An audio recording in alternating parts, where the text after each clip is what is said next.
Muito bem, pessoal. Então, nós vamos dar sequência ao estudo do livro de Mateus, né, do Evangelho de Mateus. É, Nós estamos aqui, nós falávamos das bem-aventuranças, né? Então, nós paramos no capítulo 5. Nós falávamos dos bem-aventurados, os aflitos, porque serão consolados, né? Nós paramos no versículo 5, capítulo 5, versículo 5, né? E agora o capítulo 5, versículo 6, então. Bem-aventurados os que têm fome e sede de justiça, porque serão saciados, né? Bem-aventurados os que têm fome e sede de justiça, porque serão saciados. Eu acho que aqui pode existir alguma confusão naquela situação em que as pessoas elas clamam por justiça. A gente pode fazer uma confusão, né? Aquela situação em que as pessoas passaram por uma coisa muito grave, né? E elas clamam por justiça, tal, achando que a justiça não está sendo feita, então ficam até indignadas. Às vezes um crime hediondo que a gente vê na televisão, tal, no noticiário, né? Às vezes as pessoas ficam revoltadas, esperando por justiça, clamando por justiça, né? Então veja bem, nesse momento a justiça foi feita, né? Nesse momento, justamente que eu estou clamando por justiça, tá? A justiça foi feita. Só que eu preciso entender a lei da reencarnação, eu preciso entender a lei da ação e reação, para eu compreender que muitas vezes quando eu estou clamando por justiça, a justiça já está justamente sendo feita. Só que eu não entendo isso contra mim, né? Eu quero a justiça contra o outro, eu quero a justiça cobrando o outro que praticou, mas eu não entendo que eu que sofri, eu estou também pagando algo, né? O meu familiar que sofreu está pagando algo, então a justiça está sendo cumprida. Agora, se a gente for olhar por outro lado, quando a gente sabe lidar com as aflições, como a gente já viu, né? Quando a gente sabe lidar com as adversidades, aproveitando o que elas têm de bom para amadurecermos, né? Para melhorarmos como pessoa, e nós clamamos por justiça, ou nós esperamos uma justiça sendo feita, nós não precisamos ter preocupação que a justiça será feita, né? Quando nós conhecemos de fato a perfeição divina, né? Quando nós aprendemos... Vocês estão ouvindo, pessoal? O som ok? Tá dando para ouvir? É que deu um lag aqui, eu achei que vocês não estavam ouvindo. Então, quando a gente... tá cortando, né? Quando a gente enxerga mais além, né, Nádia? Isso mesmo, a gente estende o nosso olhar, enxerga além do imediatismo, realmente a gente passa a entender melhor essa justiça, né? E a gente vê que a gente não precisa nem clamar por justiça, porque ela vai existir independente do nosso clamor, né? Então aqui Jesus, quando ele falou, né, bem-aventurados os que têm fome e sede de justiça, porque serão saciados, né? A gente pode clamar por sede, né? A gente pode clamar por justiça social, né? A gente pode buscar essa justiça, muitas vezes não encontrando no mundo hoje do jeito que a gente gostaria, as oportunidades, alimentação para todos, moradia, saúde, que não fossem desviadas tantas verbas, né? Que até a Joana de Ângeles fala que o que mantém a miséria econômica e social são as negociatas nos gabinetes de luxo, a Joana de Ângeles fala, né? Então a gente vê tudo isso, a gente sabe que isso é verdade, né? Existe muita riqueza, mas existe muito desvio, né? Então é normal que as pessoas queiram um mundo melhor, queiram um mundo mais justo, é natural que seja assim, né? Só que todas elas, oi Maria, um beijão, todas essas pessoas, todos nós, né, se trabalharmos para isso, se buscarmos, nós seremos saciados. Todos aqueles que clamam, né, que têm fome e sede de justiça serão saciados, né? Então é muito importante, porque Jesus está dando uma visão de futuro para a gente, né? Jesus está dando uma visão de futuro. Ele, em muitas oportunidades, ele vai dando essa visão de futuro para que a gente não se deixe abalar pelo presente, pelas dificuldades do presente, né? Então ele vai meio que nos consolando, né? Para que nós não desfaleçamos, né? É muito importante essa visão de futuro que Jesus nos deu, né? Porque isso faz com que a gente queira no presente manter uma vida melhor, né? A gente trabalhe no presente por uma vida melhor que com o tempo irá se manifestando de uma forma mais positiva, né? Até porque o futuro será resultado do presente, né? Então, o versículo 7, bem-aventurados os misericordiosos, porque alcançarão a misericórdia. Né? Bem-aventurados os misericordiosos, porque alcançarão a misericórdia. Né? Isso aqui é muito importante também. Dentre as bem-aventuranças, né? Porque nós somos o tempo todo cercados, mantidos pela misericórdia divina. Todos os dias, todas as manhãs, nós abrimos os olhos para um novo dia, é uma nova oportunidade que nós temos. Gente, não importa o que foi ontem, hoje é um novo dia. Não importa se você agiu errado, se você agiu certo, hoje você tem a condição de mudar a sua vida. Nós temos a condição de mudarmos a nossa vida, não é? Então Deus nos dá, por misericórdia, nos dá essa oportunidade maravilhosa que nós temos, não é? Eu vejo nisso, pessoal, uma das maiores manifestações da misericórdia divina. A possibilidade que nós temos de todos os dias recomeçarmos. Se fizermos errado, vamos procurar fazer certo, né? Se fizermos certo, vamos procurar aprimorar mais ainda, vamos procurar melhorar mais ainda, né? Então, a única coisa que Deus espera de cada um de nós é que nós, por nossa vez, tenhamos misericórdia também. Porque, pessoal, a nossa dívida para com Deus é imensa, não é? Vocês já pararam para pensar no tamanho da nossa dívida para com Deus? Não é? Você pega, por exemplo, a dívida que os filhos têm para com os pais, não é? Em que os pais, desde que a criança nasce, vão cuidando, dando carinho, atenção, gastando recursos de todos os tipos, né, afetivos, financeiros, tempo, emoção, atenção, não é?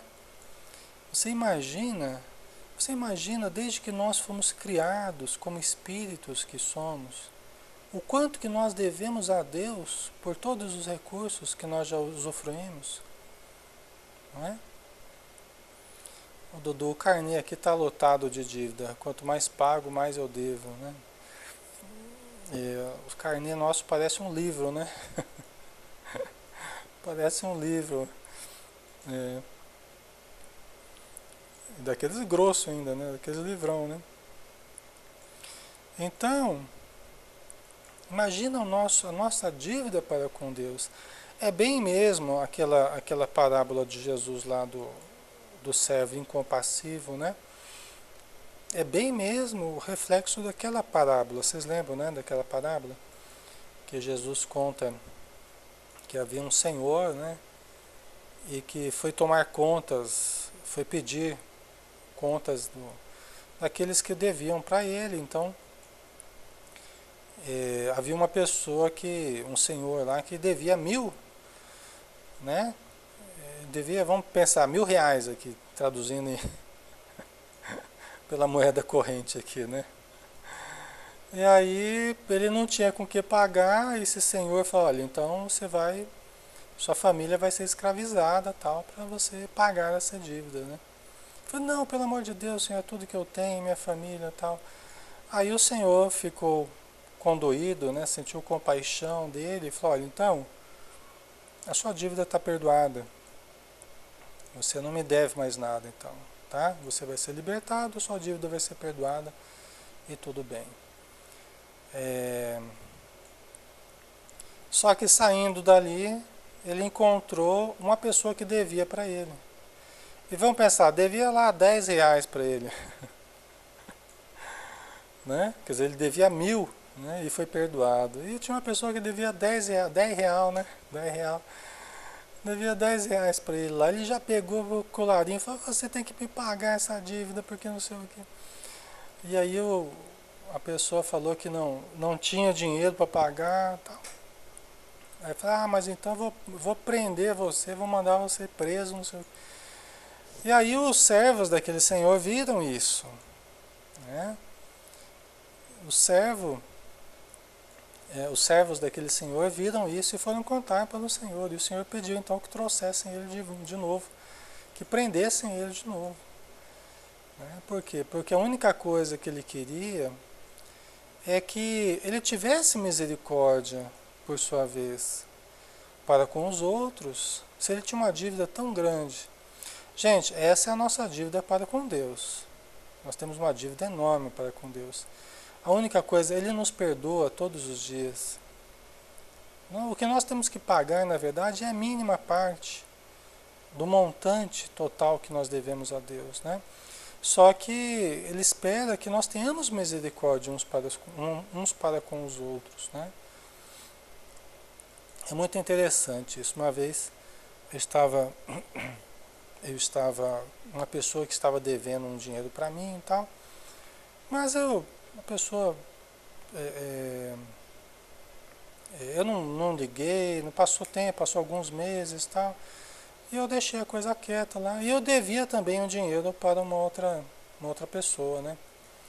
E também estava quieta, a pessoa não falava nada, eu também não, aquela história, né? E aí, pois foi muito interessante. Aí eu lembrei daquela pessoa que devia para mim, e tal. Falei, eu vou dar uma ligadinha para ver como é que tá lá, né, Jane? Eu vou dar uma ligadinha lá para ver e tal. Pois olha, eu liguei, aí a pessoa falou, justificou e tal, e, né, iria pagar e tal. E depois eu desliguei o telefone, não é que tocou na mesma hora. Desliguei o telefone, daqui a pouco, peraí, era a pessoa me cobrando. Era a pessoa, era a pessoa me cobrando. Eu falei, tome, tá vendo? Ai, tá vendo? Né? Quer dizer, na mesma hora que eu cobrei o outro, já veio a minha dívida também, né? Então, acho que isso foi até para demonstrar mesmo como é que funciona a lei, né? Se você entra nessa frequência da cobrança aí, você acaba, né, não apenas cobrando, você acaba sendo cobrado também. E quando você é misericordioso, as pessoas também acabam tendo misericórdia com você, né? Porque você entra na frequência da misericórdia, você entra na frequência da compaixão, né? E tantas outras coisas importantes aí na nossa vida, né? Então, fica aí a lição para mim, né? Ficou a lição. Hoje, eu acho assim, né? A gente tem que muito mais olhar para frente do que para trás, né?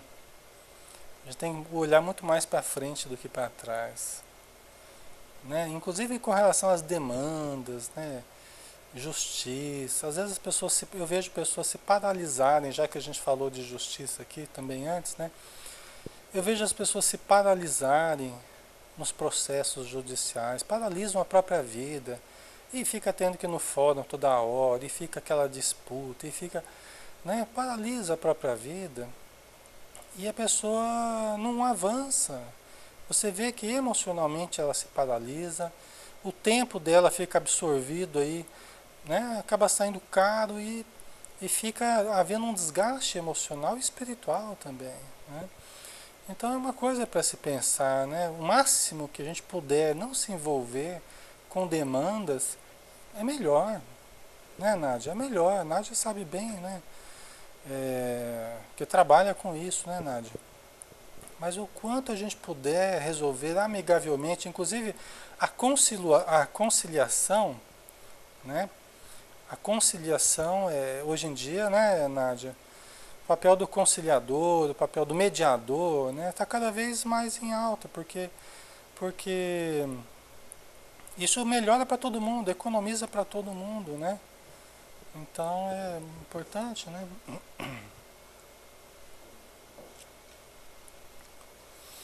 Então, às vezes a gente fica assim, a gente quer ter verdade ou quer ser feliz, né? Muitas vezes a gente está querendo ter verdade, estar com a verdade, né? A gente está querendo estar com a verdade e deixa de ser feliz, né? Fica aquela disputa, né? Então, bem-aventurados os misericordiosos, porque alcançarão misericórdia. E nós precisamos, e como precisamos da misericórdia divina, né, pessoal? Como precisamos da misericórdia divina, né? Bem-aventurados os puros de coração, porque verão a Deus. Isso aqui é muito importante, né? Bem-aventurados os puros de coração, porque verão a Deus, não é? Como que é isso, né? Como que é isso? Os puros de coração verão a Deus. Se a gente pega o livro dos Espíritos,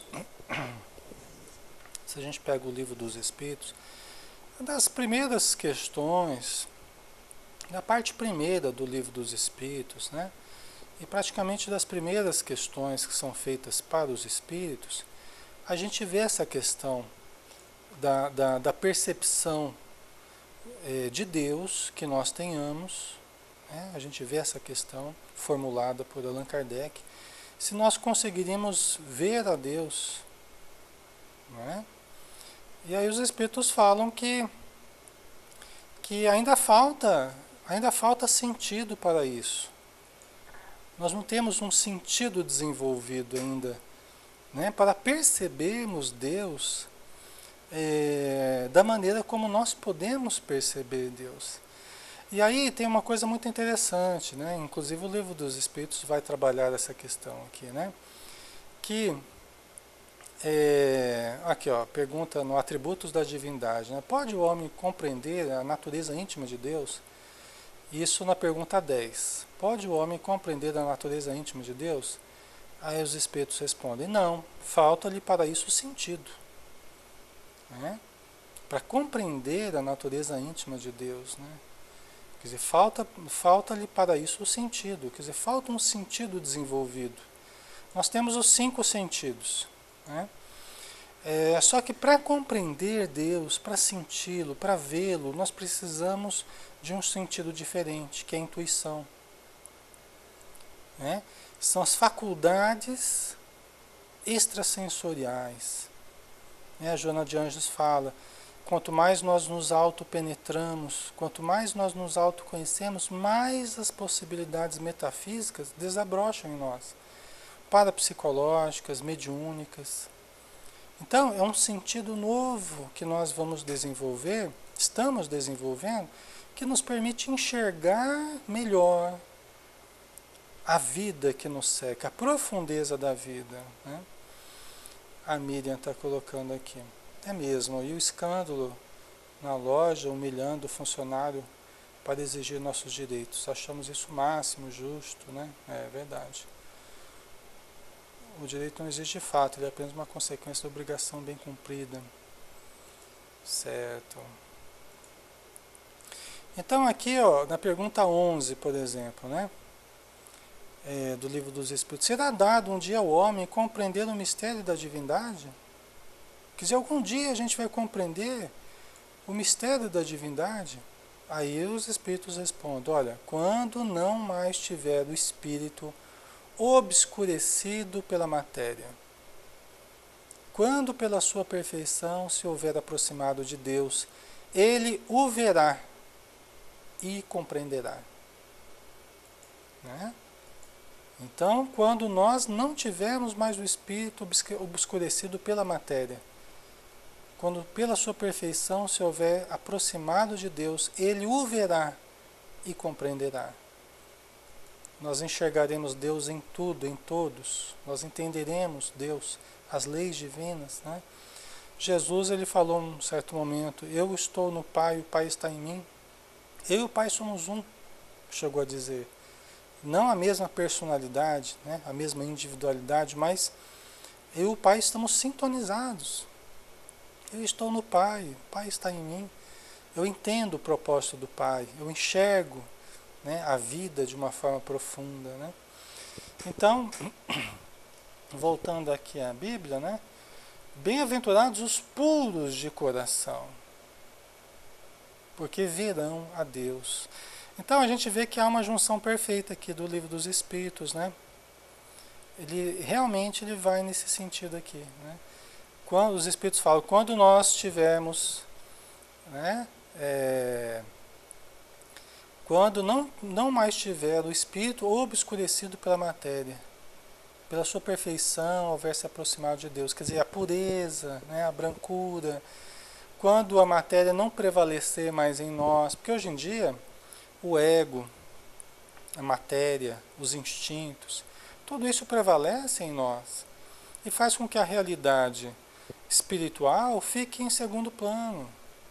Os objetivos metafísicos fiquem em segundo plano, né? Obscurecidos, né? Abafados pela matéria. Tá? Mas quando isso se desfizer, então nós poderemos ver e entender Deus. Né? Bem-aventurados os puros de coração, porque verão a Deus. Na medida que eu controlar, eu aprender a lidar com o meu ego, na medida que eu aprender a equilibrar o ego e encontrar o self, que é a presença de Deus dentro de mim, né? Na medida que eu conseguir fazer isso, isso equivale a um processo de purificar, né? Os meus sentimentos, as minhas atitudes, ajustar o self com o ego. Então aí eu passo a deixar que o self prevaleça sobre o ego. Ele que passa a dominar a minha vida, né? E é como se eu não mais vivesse, mas é o Cristo que em mim vive. É o Deus interior que está vivendo em mim, né? Em outras palavras, né, pessoal? Ok? Bem-aventurados os puros de coração, porque verão a Deus. Né? Como é interessante, né? E como é profundo, né? A gente para ver que as bem-aventuranças, como é profundo, né, pessoal? E como que Jesus conseguiu sintetizar todas as nossas necessidades, né? Em um conjunto de regras aqui, de esperanças, de consolação, que o próprio Gandhi falou, né? Que, olha, se todos os livros da Terra se perdessem, se acontecesse um evento aí, um fato aí, e perdesse todos os livros da Terra, se não perdessem as bem-aventuranças, nós não haveríamos perdido nada. Foi Gandhi que disse isso. Né? Nós não haveríamos perdido nada. Né? Se a gente não perdesse as bem-aventuranças, a gente não teria perdido nada. Né? Que coisa, né? Aí no versículo 9, bem-aventurados os que promovem a paz, porque serão chamados filhos de Deus. Bem-aventurados os que promovem a paz, porque serão chamados filhos de Deus. Tá? Ora, mas nós não somos todos filhos de Deus, né? Nós não somos todos filhos de Deus? Por que vai precisar somente as pessoas que promovem a paz serem chamadas filhas de Deus, né? A gente poderia questionar, né? A Jane já colocou aqui de uma forma bem interessante, né? Muito bem, já, filhos pródigos. Bem colocado, Jane, muito legal. É isso aí. Somos sim filhos de Deus, mas a Jane matou a charada aí, né? Filhos pródigos, né? A nossa vida, a nossa vida espiritual é bem mesmo essa parábola do filho pródigo, né? Nós somos criados por Deus, nós viemos da luz, né? Nós somos criados da luz e para a luz nós retornamos. Só que a gente faz toda uma volta, né? É o filho pródigo que está com o pai. Está com o pai, né? Ixi, vai começar. O filho pródigo, né? Que a princípio está com o pai e depois se afasta, né? E dá toda uma volta para depois retornar ao pai, né? Então é bem mesmo essa parábola do filho pródigo, né? A gente demora a entender o sentido, né,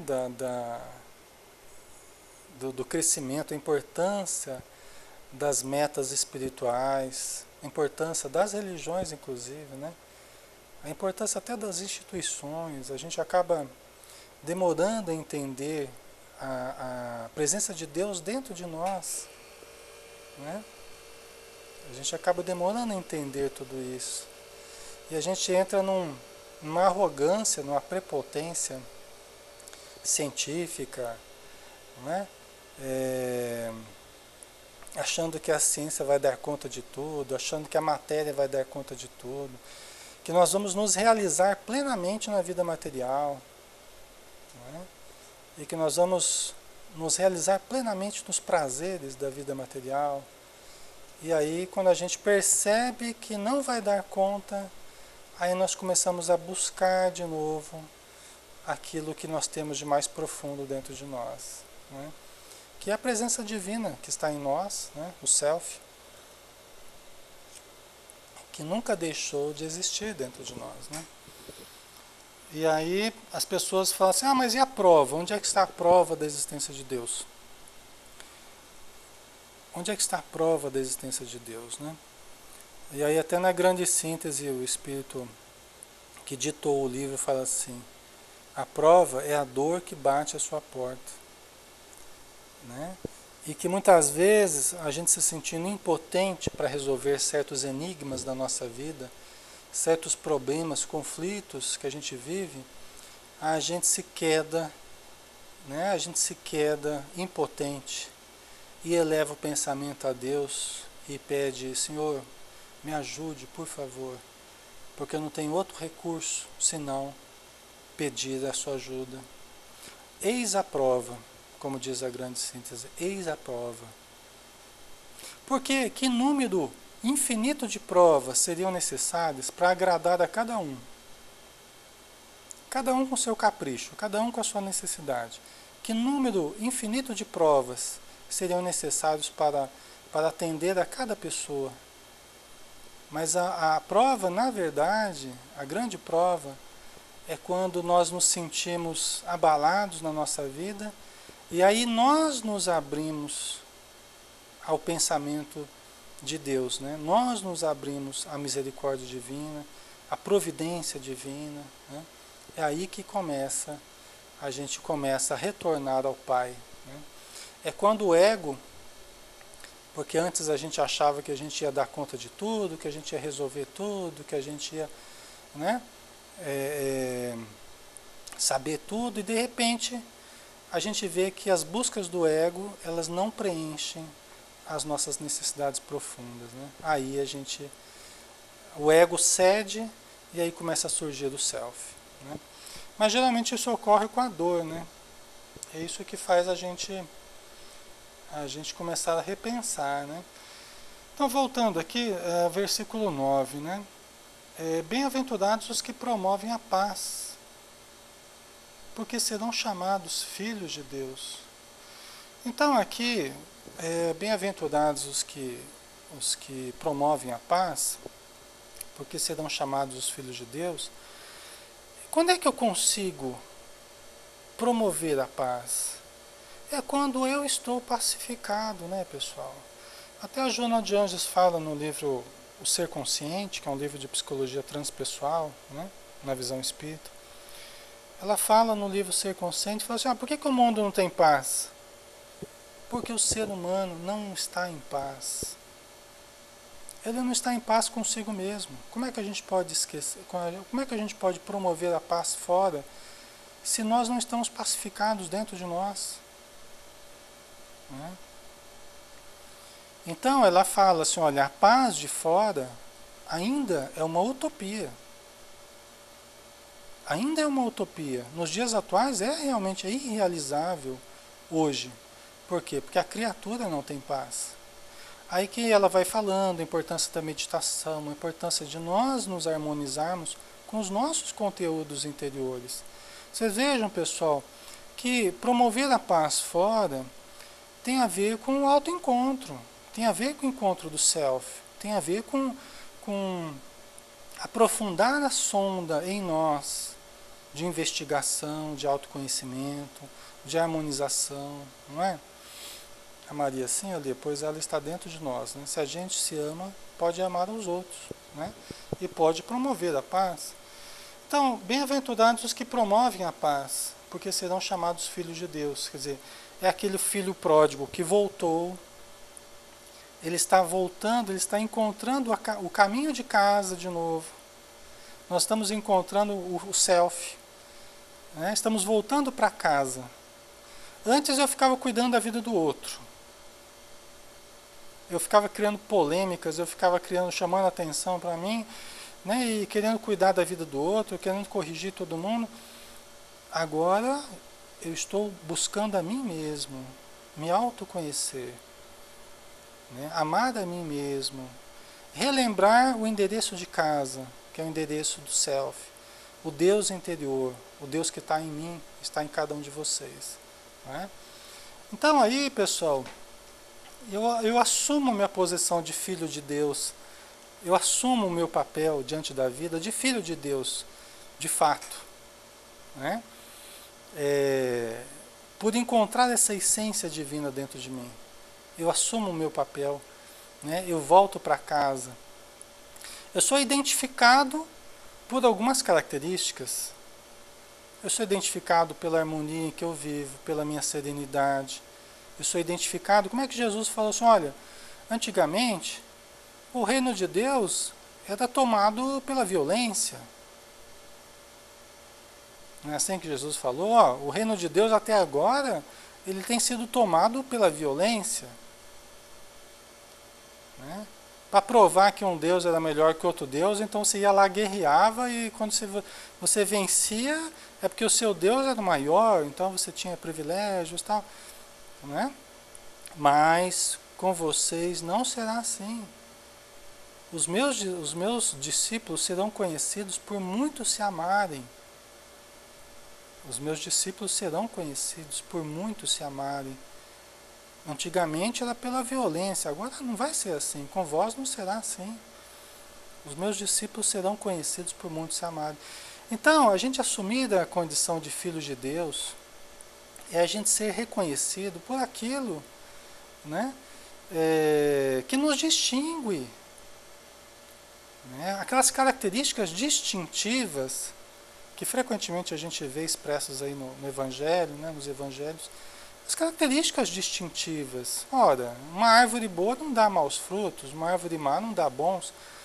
Né? Então eu preciso aprender a distinguir, né, quais frutos eu estou dando. Né? Como é que eu estou me caracterizando enquanto árvore, enquanto uma pessoa que produz algo? O que eu estou produzindo? O que eu estou levando às pessoas? Né? Então a gente acaba sendo reconhecido como filho de Deus, né? Uma pessoa que está promovendo alguma coisa boa. Né? O meu Deus é maior que o seu, né, Jana? É aquela história, não há Deus maior. Né? É aquela ideia de hegemonia, né? Aquela ideia de hegemonia ainda, né? De sermos maiores até com relação a Deus. Eu quero que o meu Deus seja maior do que o do outro, né? Isso é coisa bem do ego, né? Na verdade, eu uso o discurso da religião, mas para manifestar as necessidades do ego e não do self, né? A religião deveria ser a manifestação do self, né? Mas é quando eu estou lidando com a religião para manifestar as carências do ego, né? Então eu fico fazendo da religião disputa, né? A religião se torna é, a possibilidade de disputa, de afirmação da personalidade, né? E não é, o objetivo não é esse, né? Aí no versículo 10 aqui, bem-aventurados os que são perseguidos por causa da justiça, porque deles é o reino dos céus. Né? Bem-aventurados os que são perseguidos por causa da justiça, porque deles é o reino dos céus. Né? Aí de novo a questão da justiça aqui, né? Até porque os judeus eles tinham um conjunto de regras lá bem rígidos, né? Apedrejamento, açoite e tal, expulsão, né? Eles tinham várias regras lá, e a respeito de coisas religiosas, a religião, na verdade, e a vida pública das pessoas era uma coisa muito associada, né? Os direitos políticos e os direitos religiosos, né? Tanto que a pessoa, quando tinha lepra, por exemplo, ela perdia todos os direitos dela. Ela era expulsa e tinha que ir para o Vale dos Leprosos, né? Ou então ficar zanzando por aí, longe da cidade. Ela perdia os direitos de cidadã. Logicamente, na época não tinha esse termo, nem tinha essa visão, mas ela perdia os seus direitos de cidadã, vamos dizer assim. Por isso que Jesus, quando curou, ele falou assim, olha, agora vai te mostrar lá no templo. Vai mostrar que você está curado, para você recuperar os seus direitos, para que as pessoas vejam que você não está mais doente. Porque isso era uma regra lá. Então, para a pessoa usufruir da possibilidade de uma pessoa curada, ela tinha que se submeter a essa regra, mostrar lá que, ó, estou bem agora, tal, posso andar por aí sem problema, né? Então, Jesus se preocupou com isso também, né? Até porque ele falou num certo momento, dai a César o que é de César e a Deus o que é de Deus, ou seja, cumpra com as suas necessidades sociais, econômicas, impostos, tal. Faça o que você tiver que fazer do ponto de vista material. Dai a César o que é de César e a Deus o que é de Deus. Né? Não vai achar que porque você está dando a Deus o que é de Deus, você pode deixar de dar a César o que é de César, porque senão, se você não pagar a luz, não pagar a água, não pagar aluguel, não pagar, vamos supor, né? Você vai ser, né? Você vai ser aí citado, né?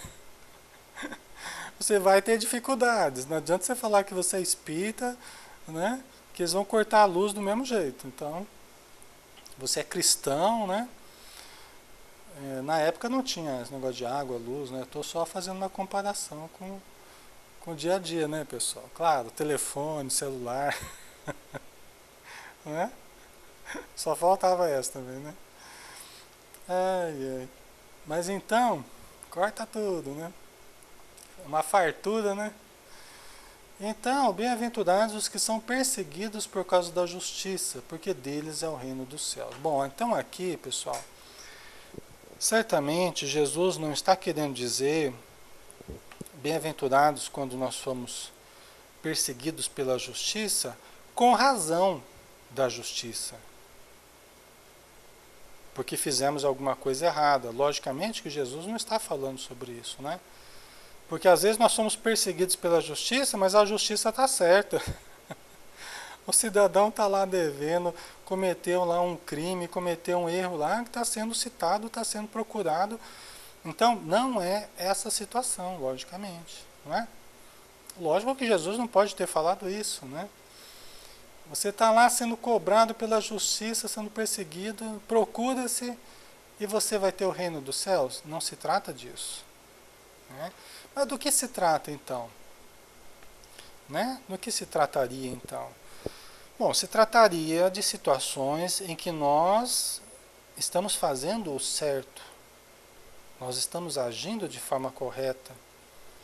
E aí o agir de forma correta significa não prejudicar a ninguém, inclusive até gerar benefícios para os outros, para a sociedade, ajudar, mas mesmo assim estar sendo perseguido por questões, por interesses de outros, ou então aquelas questões irritantes de certas leis injustas.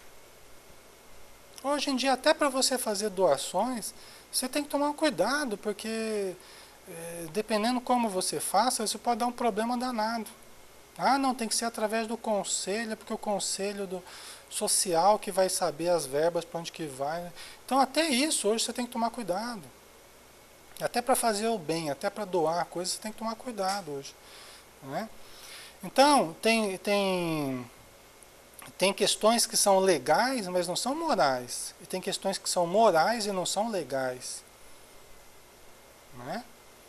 Por exemplo, os deputados lá resolvem subir 100% o salário lá. Né? Isso pode até ser legal, mas não é moral. Né?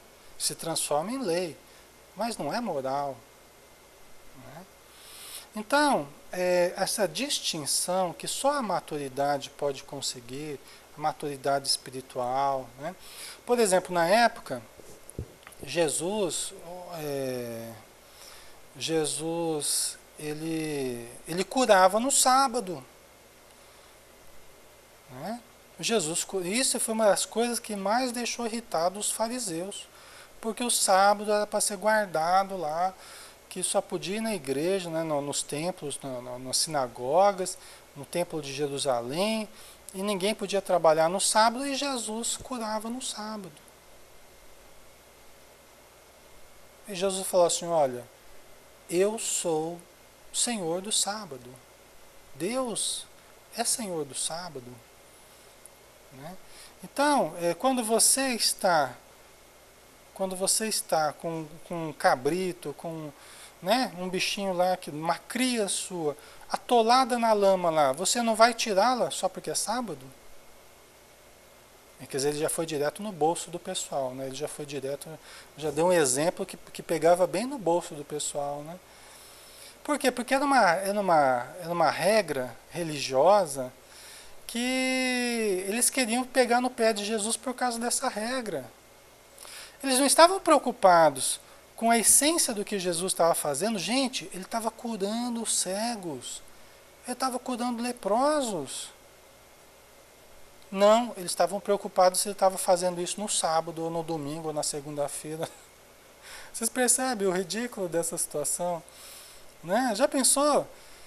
Imagina para a pessoa que está sendo curada, se ela está lá preocupada se é segunda, se é sábado, se é domingo, que ela está nem preocupada com o dia que é. Ela está preocupada que antes ela era cega e agora ela vê. Antes ela não entendia nada e agora ela está tendo discernimento, porque Jesus está ensinando.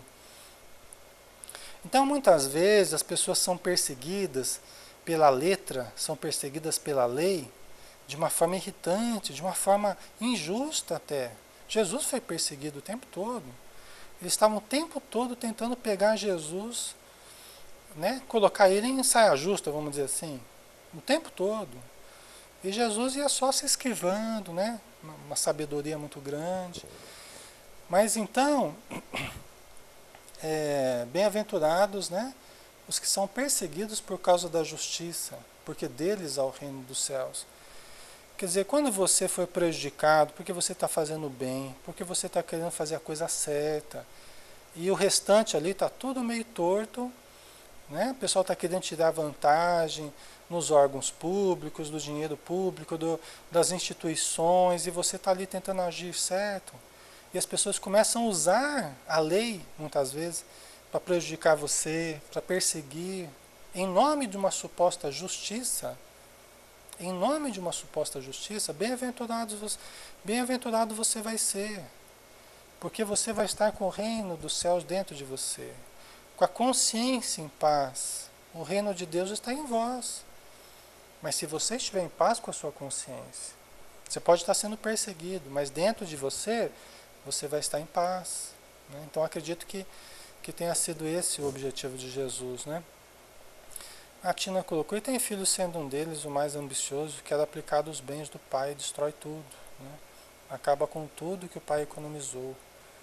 Como agir para auxiliar este pai? Este pai é meu irmão. Né? São situações difíceis, né, Tina? Tudo tem a sua causa, né?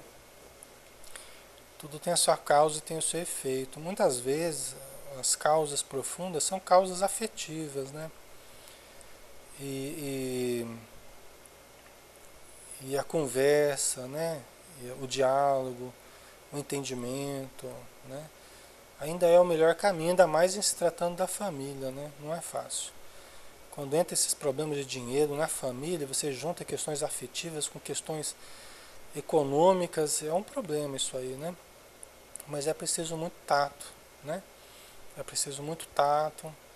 E às vezes, até Paulo de Tarso fala assim, né?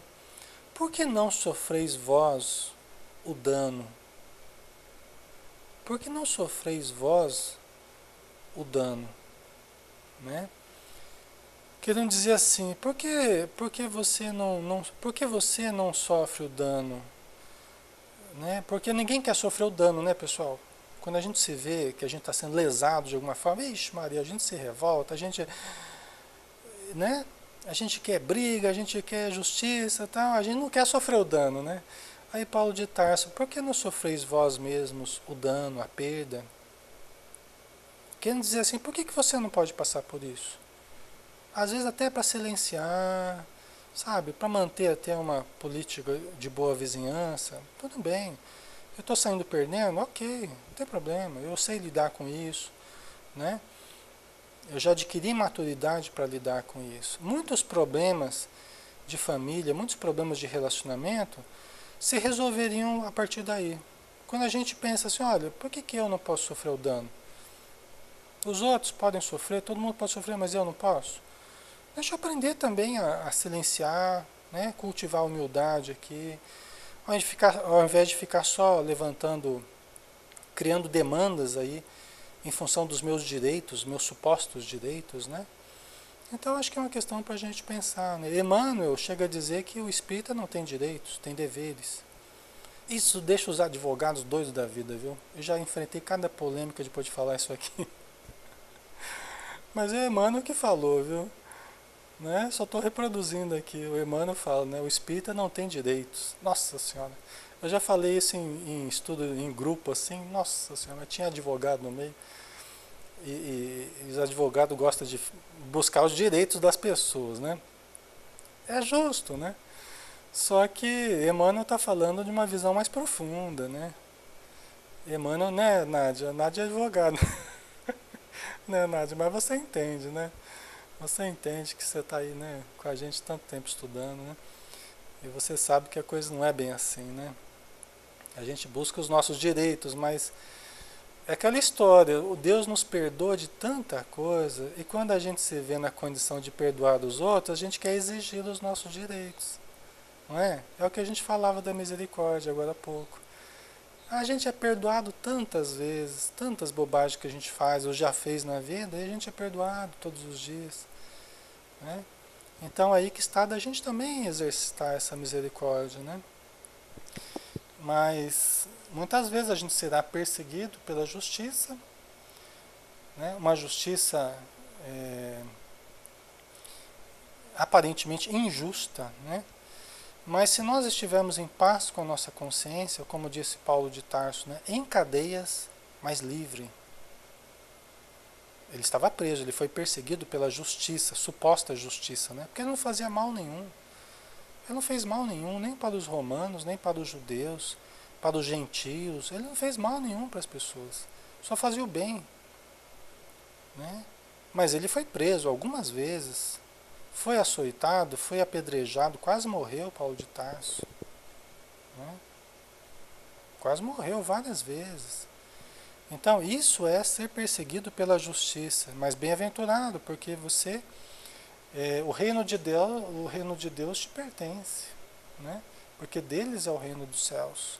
Se você estiver com paz de consciência, paz na sua consciência, né? Pessoal, vamos dar uma paradinha aqui. Nós paramos então no versículo 10, né? E depois então na semana que vem a gente pega do versículo 11 aí, tá bom? Então tá jóia, né, pessoal? Vamos. Semana que vem a gente continua, tá? Então um grande abraço a todos, tá? Aproveitem bem esses dias aí. Eu sei que muitos estão descansando, estão aproveitando com a família, estão passeando. Aproveita bem e esperamos ter aí um ótimo final de ano, tá? Quem eu não vê mais, a minha gratidão, o meu carinho e um desejo de um 2013 repleto de alegria para vocês, tá? Para todos nós. E que possamos estar juntos aí mais e mais a cada dia, tá bom? Então, um grande beijo, um abraço em todos, fiquem com Deus. Até a próxima.